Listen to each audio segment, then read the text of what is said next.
des Nations Unies. Lors du congrès des francs-maçons du 28 au 30 juin 1917 à Paris, ceux-ci décidèrent de principes directeurs, qui furent aussitôt votés. Ce fut lors de naissance de la Société des Nations, qui vit le jour en 1919 à Genève. Les Nations Unies naquirent de cette Société des Nations en 1945 à San Francisco. Cette institution créée par les Illuminati représente la plus grande loge franc-maçonnique du monde où doivent se réunir toutes les nations.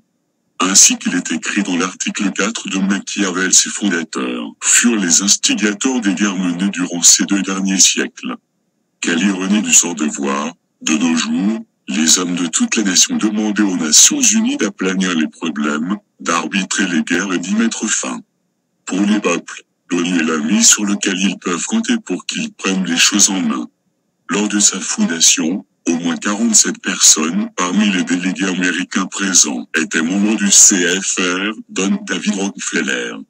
Il sautait aux yeux que l'emblème de l'ONU est un symbole franc-maçonnique. Comparons-le au sceau d'État américain franc-maçonnique.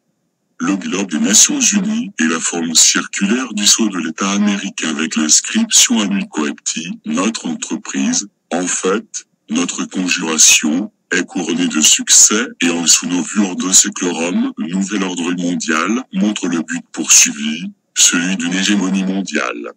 Les 33 parcelles du globe des Nations Unies et les 33 pierres de la pyramide représentent les 33 degrés de rite écossais des francs-maçons.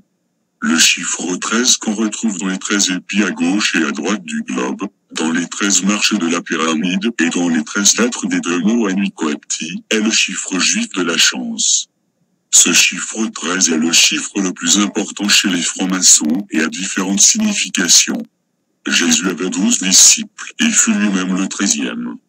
Dans la Kabbale, en numérologie et dans la 13e carte du tarot, la mort, ce chiffre 13 symbolise la transformation, l'alchimie, la renaissance, le phénix qui renaît de ses cendres, la connaissance des mystères et donc la faculté de matérialiser ou de dématérialiser, c'est-à-dire la faculté de créer à partir de l'éther, ce que firent Jésus, Saint Germain, le Bouddha, Hermès Trismégiste et beaucoup d'autres qui, par exemple, matérialisèrent du pain à partir de rien, de l'éther. Nous avons, de plus, sur le verso du sceau américain le phénix, qui symbolise le chiffre 13, la transformation. Ses ailes ont 13 plumes, ses griffes à droite ont 13 flèches et celle de gauche serre un rameau de 13 feuilles. Au-dessus de lui se trouve l'inscription Pluribus Unum, du multiple à l'un, compose de 13 lettres, surmontée de 13 étoiles présentées sous la forme d'une étoile de David, et sur sa poitrine la bannière aux 13 rayures, qui représente les 13 États fondateurs. Remarque, les stations d'essence, des centrales électriques de la Rhénanie-Westphalie, RWE, ont pour symbole une pyramide inversée avec 13 rayures. Une autre station d'essence aux États-Unis s'appelle 76. 7 plus 6 égale 13. Vous trouverez des centaines d'exemples, si vous vous donnez la peine d'examiner les symboles des firmes, les produits, la publicité à la télévision, les armoiries d'État, les drapeaux, etc.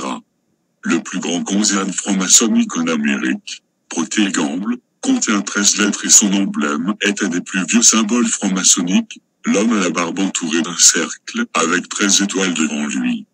Il est intéressant d'apprendre ce que le directeur général de Procter & Gamble a dit à la télévision en octobre 1984, pendant le Wisconsin Report, The Phil TV Show. J'ai conclu un pacte avec Satan. J'ai vendu mon âme en échange d'une expansion économique. Ce sont les organisations les plus importantes, parmi celles que nous connaissons qui touchent à l'économie, la politique et au capital, et qui veulent ériger un gouvernement mondial unique. Un groupe d'une importance capitale, poursuit le même but, c'est l'Empire Rockefeller. L'Empire Rockefeller est la principale source de financement du CFR, de la Commission trilatérale et du Club de Rome. Vous avez dû vous rendre compte que les mêmes noms reviennent sans arrêt. Il serait intéressant d'avoir une liste des membres du Conseil des 33 ou du Conseil des 13.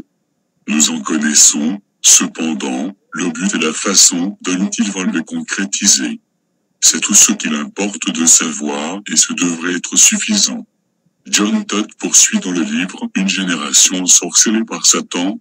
Si l'on demandait à un grand sorcier quelle est la plus grande sorcière du monde, on obtiendrait la réponse suivante: Ruth Carter Stapleton, la sœur de l'ex-président des États-Unis Jimmy Carter. Je ne sais si Jimmy Carter fait partie des francs-maçons. Tous les politiciens aux États-Unis en font, habituellement, partie car c'est par ce biais qu'ils ont accès au milieu politique. Tous les présidents depuis Wilson, président pendant la Première Guerre mondiale, faisaient partie des Illuminati, sauf Eisenhower qui était sous leur contrôle. Il y a environ 5000 personnes sur cette terre qui connaissent bien les Illuminati, et des millions de personnes travaillent pour ces gens. Il en est de même pour les francs-maçons. Seuls savent ceux qui en sont au 33e degré de rite écossais. Les autres ne savent pas. Ils possèdent toutes les grandes compagnies pétrolières du monde ainsi que toutes les maisons de vente par correspondance aux États-Unis et 90% des grandes surfaces. Tous les ordinateurs des caisses des États-Unis sont reliés à un ordinateur géant à Dallas, au Texas, appelé The Bast, la bête. Celui-ci est, à son tour, relié à deux autres ordinateurs à Bruxelles et à Amsterdam, portant, eux aussi, le nom de The Bast, la bête.